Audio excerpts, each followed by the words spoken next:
In today's video, I'm going to teach you how to restore an archived space in Confluence. Sometimes a space gets archived because it's no longer active or simply by mistake. When that happens, you don't lose the content, but it is hidden from everyday use. In this tutorial, I'll walk you through how to bring that archived space back so your team can see and use it again. First, open Confluence and go to the space you want to restore. If it's archived, you might need to navigate through your space directory or use the search bar and look for the space by its name. Once you've found it, select that space so you're viewing its overview or homepage. This is your starting point. Next, look for the More Actions menu, which is usually represented by 3 dots. You will find this near the top of the page, typically in the upper right corner. Click on those 3 dots to open a drop-down menu with additional options related to the space. From that menu, choose Space Settings. This will take you to the configuration area for the current space.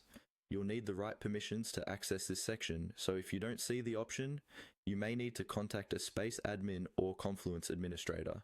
Once you're in Space Settings, you'll see a side menu with different sections. Look for the General section and click on it. The General area is where you manage high-level options for your space, including whether the space is active or archived. Within the General Settings page, scroll until you find the area related to archiving.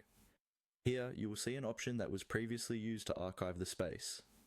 Even though the step is labeled Archive Space, the important part for you now is that this is where Confluence tracks the archive status. On this same page, you'll see the option to Restore Space. Go ahead and click Restore Space to unarchive it. Confluence may prompt you to confirm that you want to restore the space. Once you confirm, the space will return to an active state.